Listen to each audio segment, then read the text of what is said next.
11 o'clock, we'll get started with the regular public meeting on July 29th. Robert is online. You hear us, Robert? Yep, I can hear you guys good.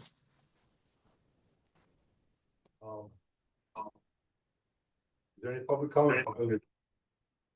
Does that owl stop working or? Oh, UV's off. Any public comment online? Public comment? Good. Okay, commissioners update, Doug, what have you been up to last week? Keeping up on the emails, and I was out of the office the second half of last week, had dental issues going on, so yeah, just kept up on emails and about it. Let's see, for me, I guess we had a Pickard pit meeting last week that we did bought some gravel from the Pickard pit, bought some gravel for Chagrin pit. Had a mental health meeting in Miles City on Thursday. There's really nothing new there for mental health. We're still working on a bell, which is going to be a crisis hotline. I'd like to get that put in our jails and our law enforcement can use it. It's a cell phone pad or a pad they use to, if someone's having a mental crisis, they can let them get a hold of a counselor immediately on that pad.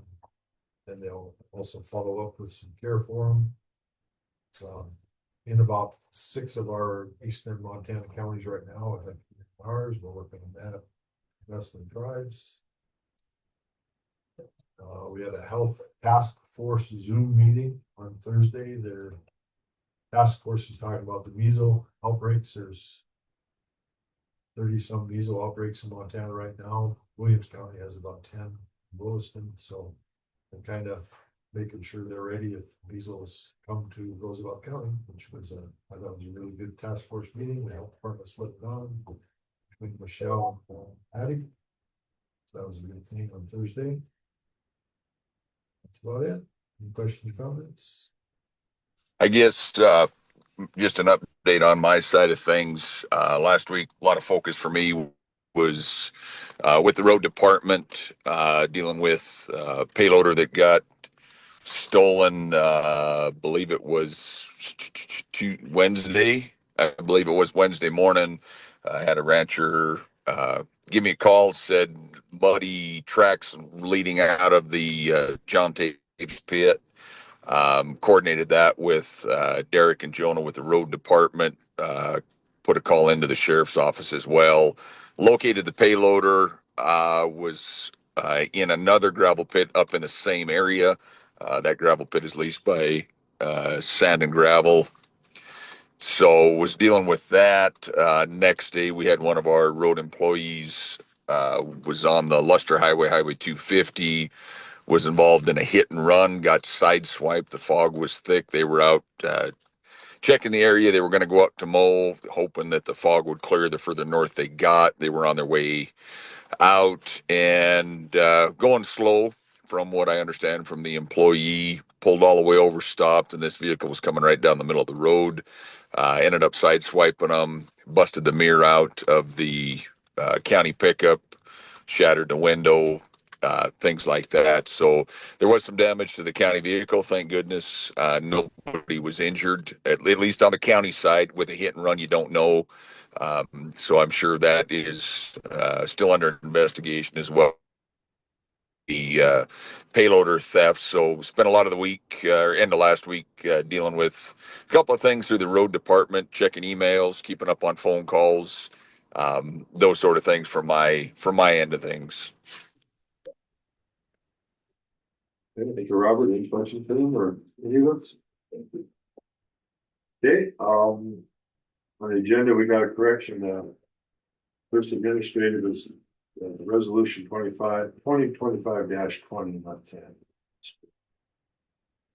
So we'll get on with the minutes. Motion to accept the minutes from the June 25th meeting. I'll make a motion to accept. Second. Okay, Robert seconded it. Questions or comments, concerns? All in favor, say aye. Aye. Motion passes. Administrative issues, motion to accept resolution 2025-20. I'll make the motion. Second. I've been seconded, that is a resolution for Cory on the Act, we had a public hearing on it, we had to have a resolution to have a public hearing, now this is a resolution to accept the program. This is a way to get businesses some money for helping on energy conservation projects. That northern,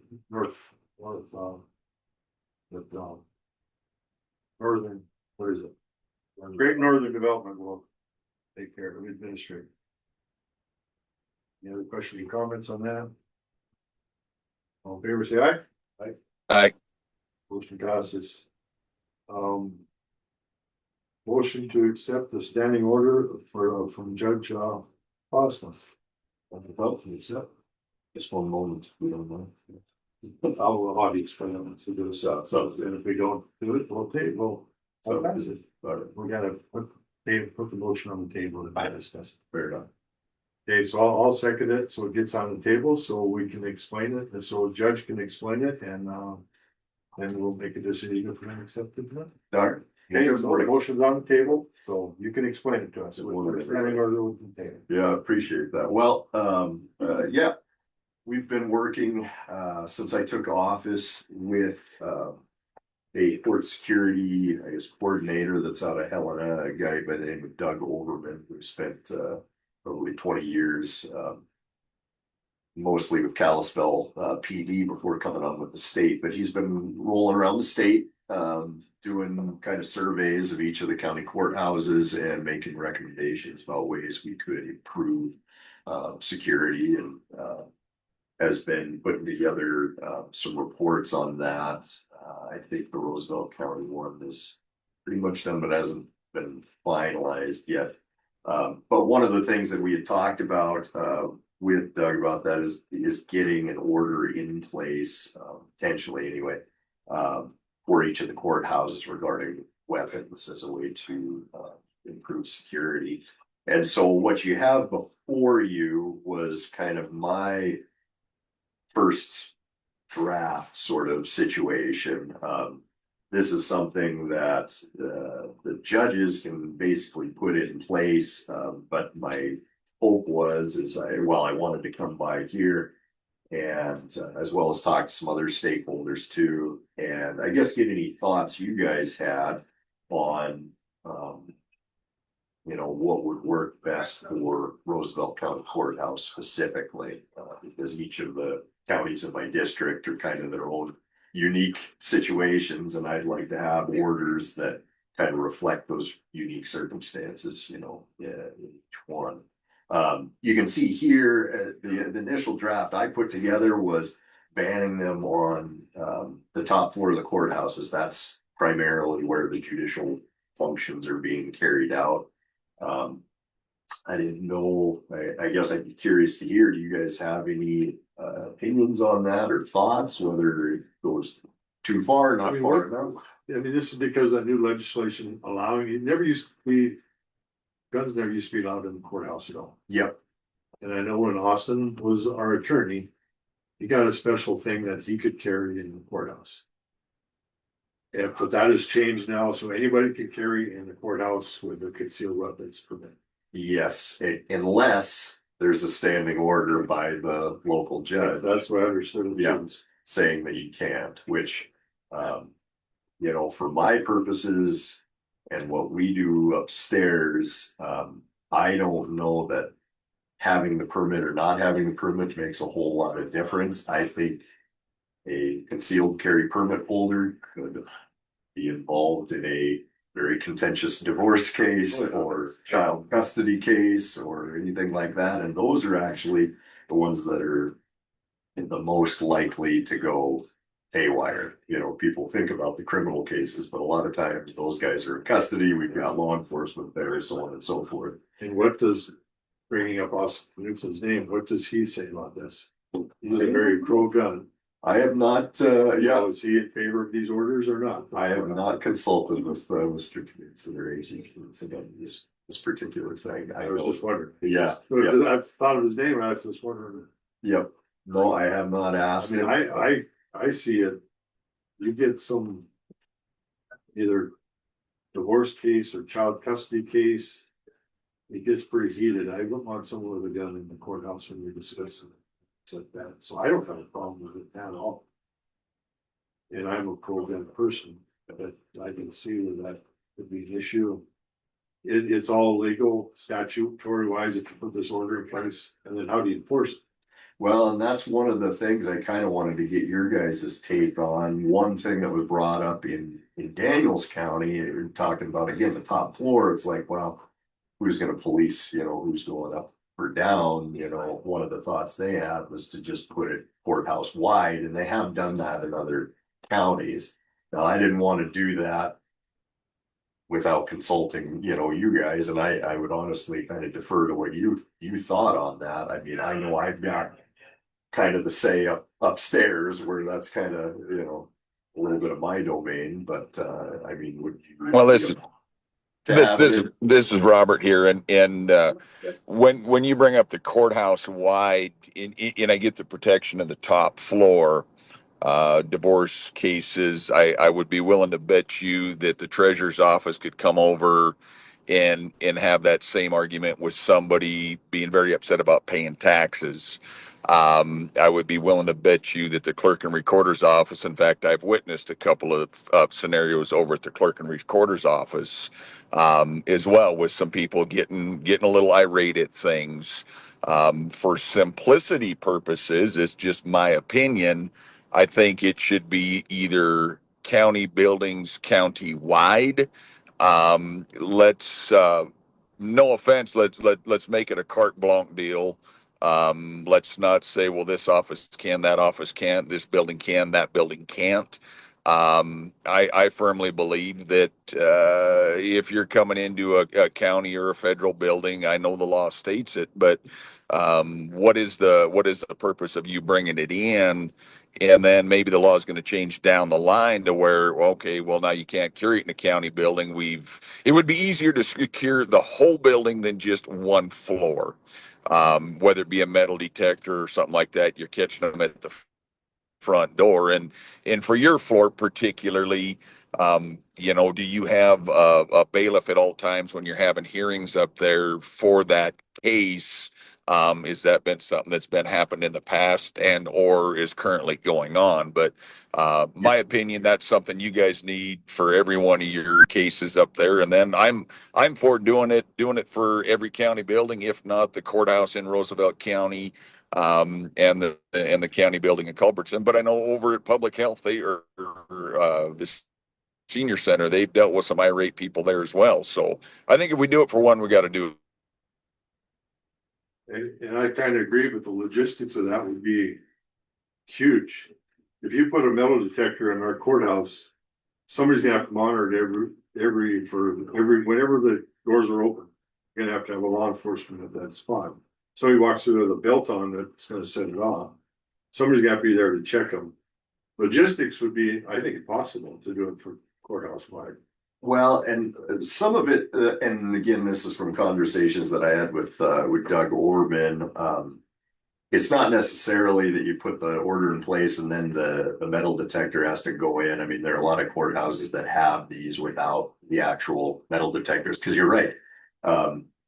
Some of it, I mean, law-abiding folks are going to abide the law and the rules, so they want to bring them in. They want them to carry the gun. Yeah, and some of it comes down to identifying, to the best of your ability and knowing that you're not going to be perfect, when there's a higher likelihood of those situations occurring. And we have had good support from the sheriff's office and discussions with them about just having, a deputy or other bailiff, they're apart from the jailers, but actually sworn, peace officer there during court. And I think, that's really key. Some of it may be, after the fact, if there's an incident, at least we had something in place where criminal charges could be brought, simply for violating quarter. Which doesn't make me feel better in the moment necessarily, but at least there's a little bit of teeth there, for that. But again, I would agree. I mean, I'm trying to be careful because I realize you guys are in charge of all the county stuff, and I'm a guest in your house basically, and so I don't want to. As of right now, the standing order you're talking about is just for the third floor. Top floor, that was current, yeah. I mean, if there wasn't any strong objections, or if you guys would like to see it courthouse wide, I can make it that way. As far as the other buildings where the justices of the peace are, they could do a similar order for their respective areas. I don't think I can make it countywide as the district court judge. I think the broadest extent I've seen it really done, and I haven't checked every single county, but from the 3 or 4 5 that I have, it seems to be courthouse wide, pretty much across the board.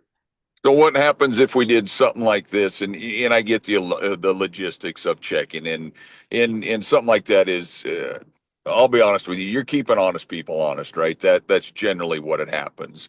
But if we did it courthouse wide, you put a sticker on the door, or you notify, you put it out there that it's courthouse wide, and then for you on the court floor, then you take the added precautions or the added security for your court days. That way, the building, the note is there, it's all done by resolution that, hey, no firearms are allowed in the courthouse. You guys have the added security on your floor. There's not extra logistics for the main courthouse, although we have done everything to protect every other office. And that's the thought in my mind is if we're going to do it for one, we need to protect them all. We need to do everything let's just put a note on the door, do a resolution courthouse wide, and then do the added security on the court floor. And I don't disagree. I mean, I think there could be certainly some benefits for the other offices, because I think your point's well taken. And having been county attorney for 10 years, I was not infrequently, it was brought to my attention that people were getting a little upset sometimes at some of the other offices as well. But and certainly if we're having trials, and that was always kind of my practice in Sheridan County, if we had really any reason to suspect there might be issues or even potential issues, we had the sheriff's office come and they had hand wands, and I believe Roosevelt, you guys have those same things too, and we just had everybody checked, all the jurors, whoever, everybody coming into the courtroom. They did sweeps beforehand to make sure nobody did anything, and I think that can reasonably be done. Wouldn't say easily done, but some manpower. I think that works pretty well. So yeah. Oh, I'm Bill Juby. I'm a nuisance in this building here. Okay. Well, there's a couple things that the building-wide Robert ban is, there was just a shooting incident or stabbing in one of the other places where there was a armed concerned citizen that kind of took control. There are, I think, some benefits to some people having a firearm. The other thing was the incident at the Glasgow hospital. The guy was sitting out in the parking lot and shot the person coming out of the door, and I don't think there was any relationship to those two. They are, God thankful, isolated incidents, but sorry, and I should wait for Gordon. My apologies, Gordon. That incident outside of Glasgow Hospital, I'm well versed with that one. There, I'm not saying you can't have them. You can't have them in your vehicle. I'm certainly not saying that. the other side to it, and I'm going to play devil's advocate with you, is somebody stops somebody, a good person stops a bad person in a facility, and I'm going to throw this back at our district court judge. Well, that argument could be made in that same setting in the courtroom.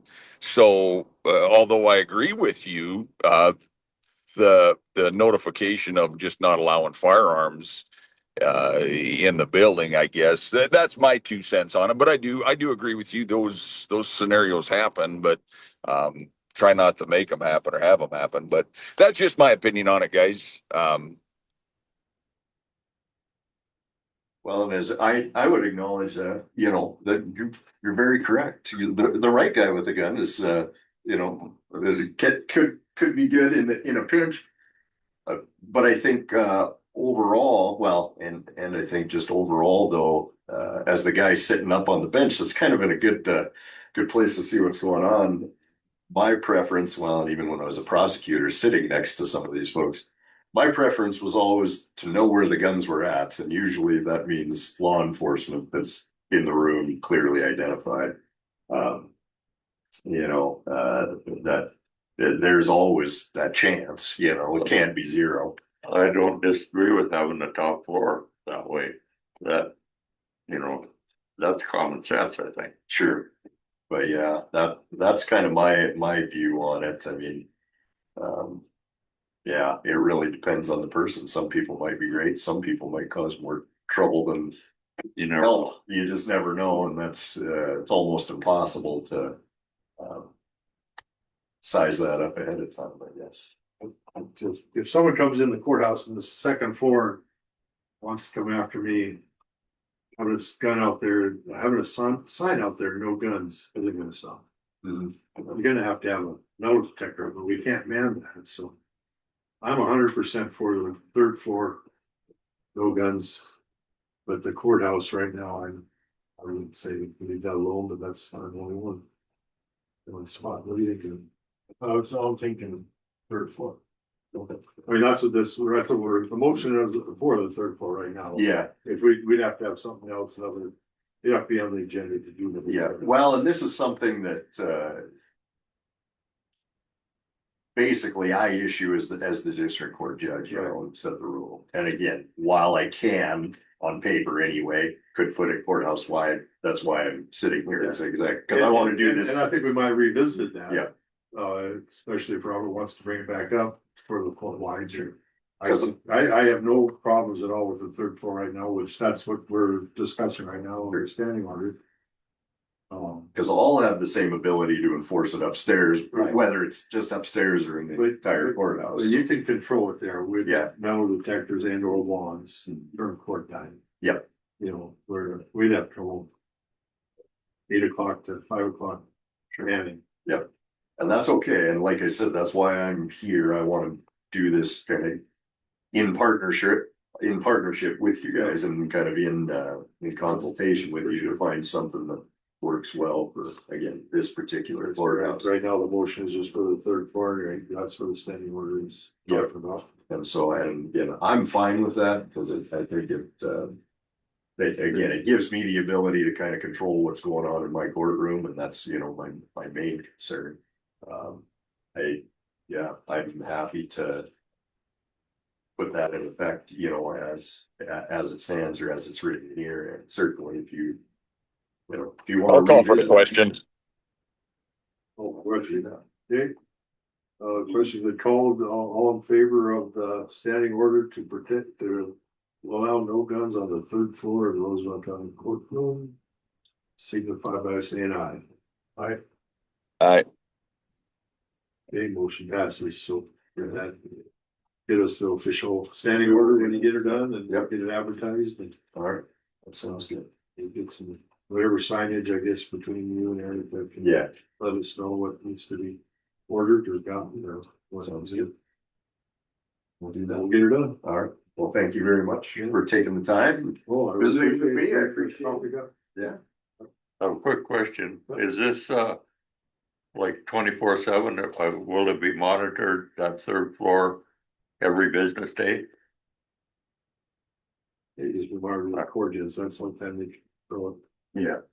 Yeah, just when court's in session? well, and again, there are Oh. similar orders to this really. I just quite Across curious the how, state, yeah, yeah, they don't necessarily have a metal detector set up every single place that this is in effect. That's, we're not gonna monitor it. Yeah, so it's a standing order, and then as far as metal detectors and stuff, that would be as it's been before on kind of a case by case basis.